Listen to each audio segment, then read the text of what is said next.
ندی کبند د بدبخت پنج پیریانو مشرا مفتی ندیم اسمره دیوبندیانو مشرا مفتی ندیم اسمره دیوبندیانو مشرا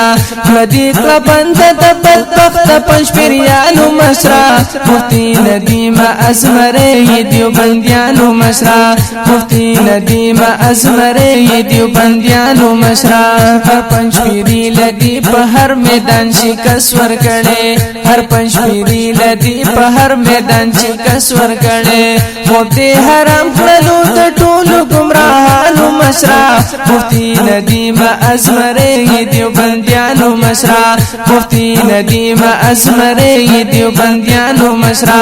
ندی کبند د بدبخت پنج پیریانو مشرا مفتی ندیم اسمره دیوبندیانو مشرا مفتی ندیم اسمره دیوبندیانو مشرا ورسا دلیل لوی میدان کې بیا بکوا شروع کی ورسا دلیل لوی میدان کې بیا بکوا شروع کی دا ورته او خود الحضور د حنفیانو مشرا مفتی ندیم اسمره دیوبندیانو مشرا مفتی ندیم اسمره دیوبندیانو مشرا ندی کبند د بدبخت پنج پیریانو مشرا مفتی ندیم اسمره دیوبندیانو مشرا مفتی ندیم اسمره دیوبندیانو مشرا غیرت من یست جرأت تزا سلام